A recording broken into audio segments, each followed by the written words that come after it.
project, I gave myself a little bit of a challenge. I decided I wasn't going to spend any money on any of the supplies.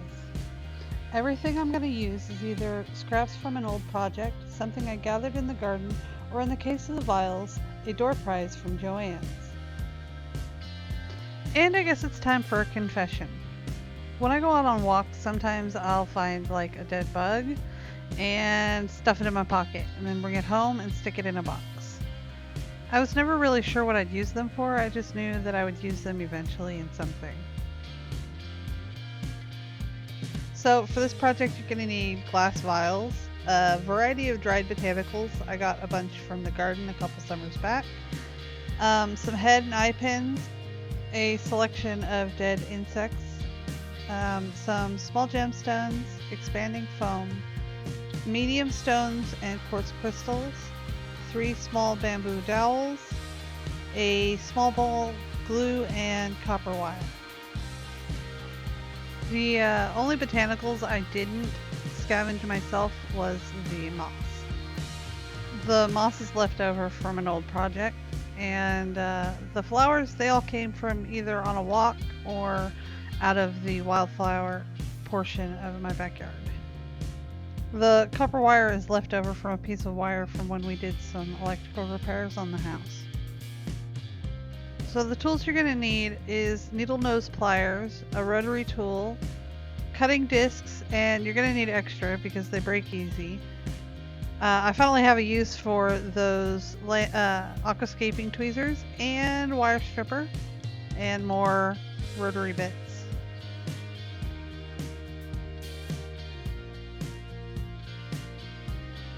To start out, I need to change out my old broken cutting disc for a new one and chuck that up into my rotary tool.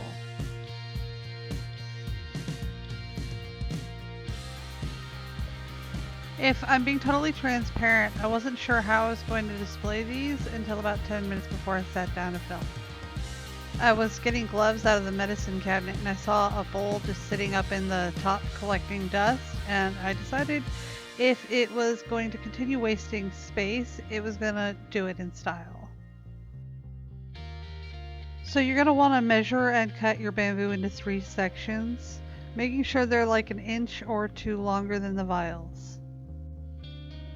I decided to go with 3 different lengths, but you can go with evens if you want. Just do whatever you want.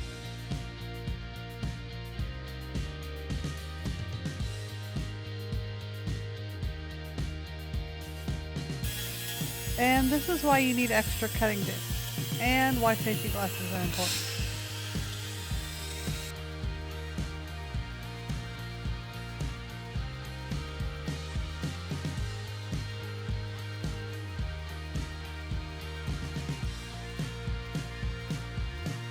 Now that those are cut, we're going to set those aside and strip some copper wire. You don't really need me to show you how to strip copper wire, so I'm going to fast forward through this.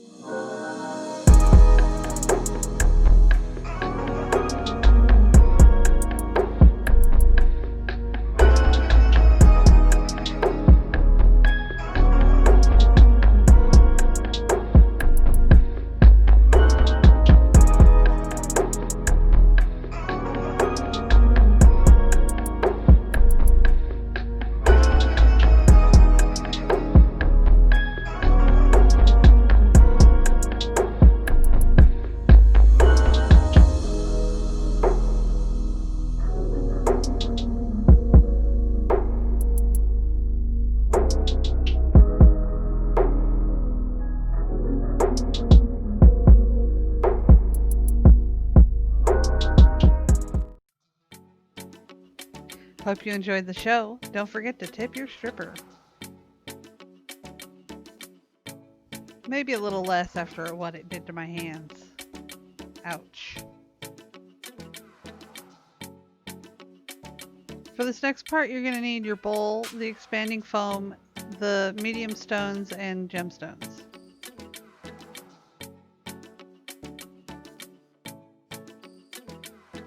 This is expanding pond foam. I always have some on hand for aquarium projects and fountains. If you've ever used this before, you know to squeeze gently and that it expands way more than you plan.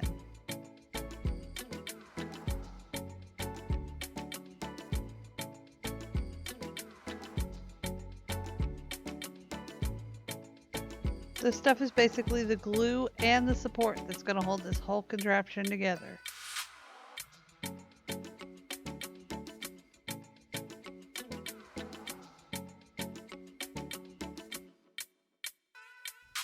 You're going to want to arrange your dowels and your stones in the bowl in a way that they hold each other up and don't get eaten alive by the foam.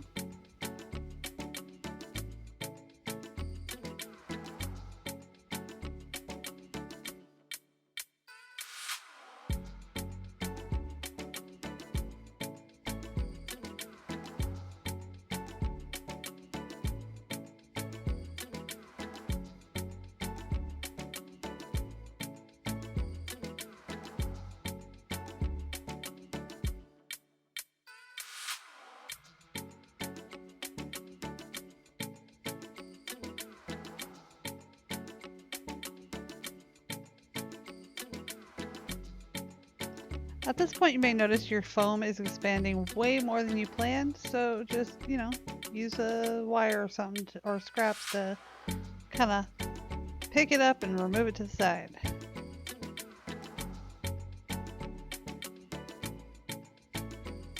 Here's where I both severely underestimated the depth of my bowl and the supporting power of the foam.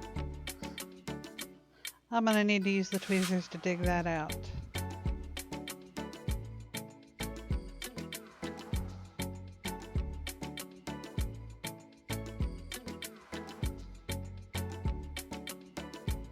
Nothing a little strategic foam moving and a summons to the husband can't fix.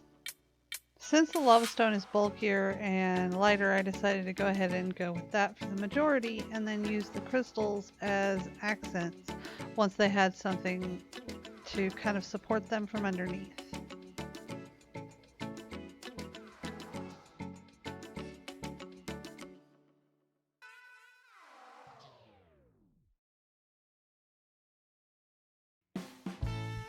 I'm not too worried about the dowels not standing upright. I'm going for kind of like a haphazard fairy garden vibe, so the tilt's kind of a good thing.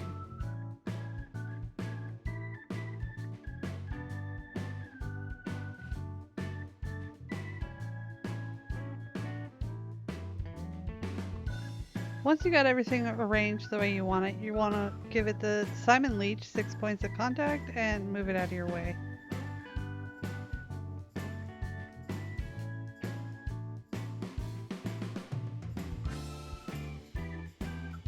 I don't know when to stop, so I'm going to add a couple more crystals before I finish fiddling.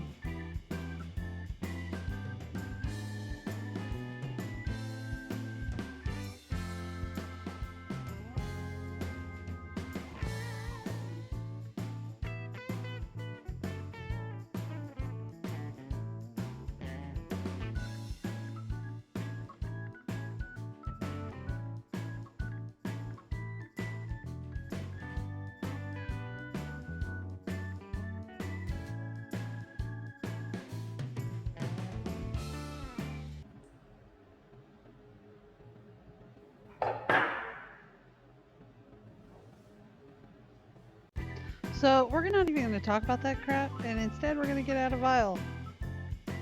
So you're going to want to select and trim your botanicals. For this vial I'm using goldenrod, some moss, and a wasp nest, as well as a gemstone. Remove the lid and gently kind of arrange your ingredients into your little vial. You may need to use a wire or a stick to kind of maneuver things around if they don't fit quite right. Once you got your vial arranged the way you want, just set it aside and repeat with the other vials. Just make sure that as you are arranging, you leave enough space for the cork, the pin, and your insects.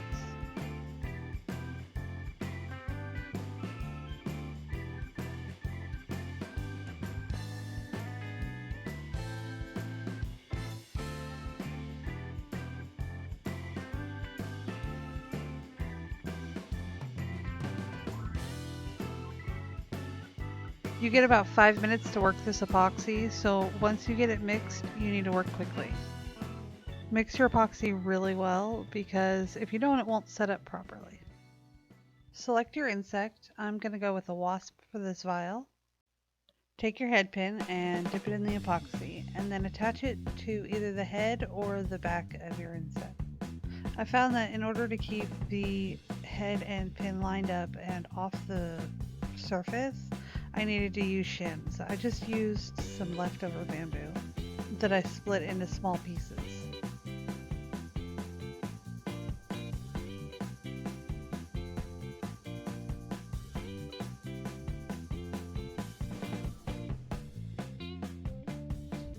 Then I did the exact same thing for the cicada.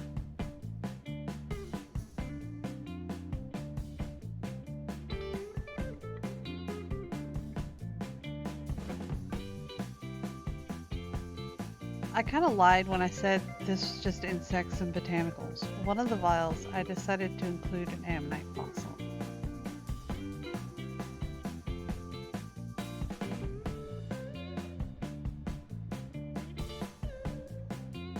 Once you have your insects and pins lined up the way you want them, you're going to want to leave them undisturbed 5 to 10 minutes so the epoxy can set up.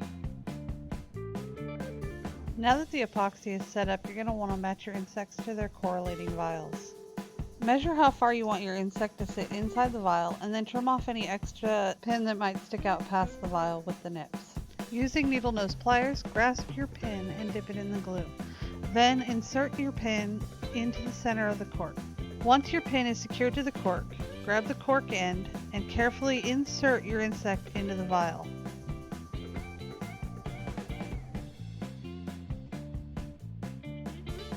Secure the cork with pressure.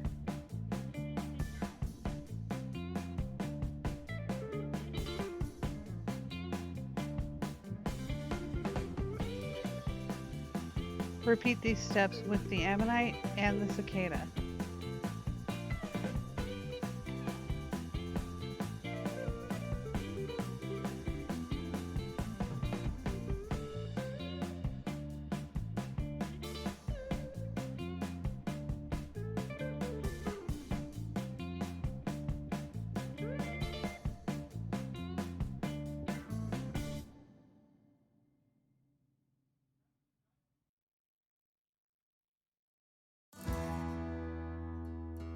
If you find your insect's alignment isn't quite right and you need to adjust it by the pin, not the insect.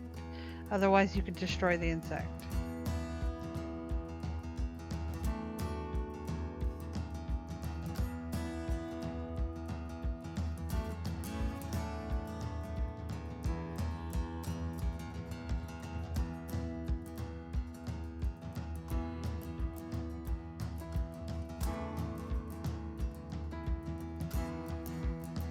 And with all the stress and chaos that is 2020, I think it's important to stop and take a moment to enjoy the murder fluffums.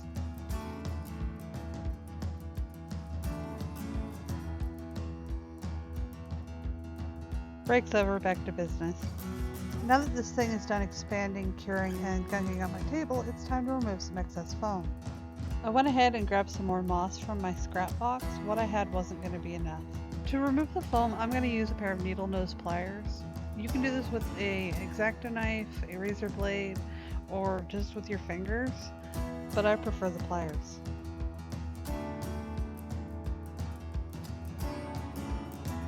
Now that you got all the extra foam removed, you're going to take some E6000 and an applicator. Apply the glue a little at a time between the rocks and anywhere you see foam. Press the moss into the glue, working one small section at a time, alternating between glue and moss so your glue doesn't dry out. You may need to use tweezers or the backside of your applicator occasionally to push moss into the glue between crevices in the rock. I went with a variety of different mosses to give both texture and interest.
To hang the vials, we need to turn this copper wire into hooks.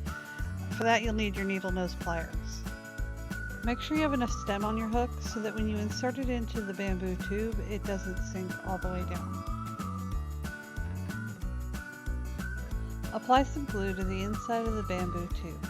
Then insert your copper wire and shim it in place. I used some of the tubing from the copper wire to kind of hold the copper in place and at the angle I liked.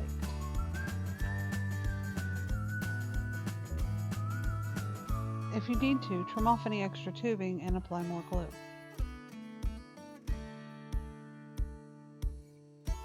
Then take a little moss and push it into the glue to cap the dowels.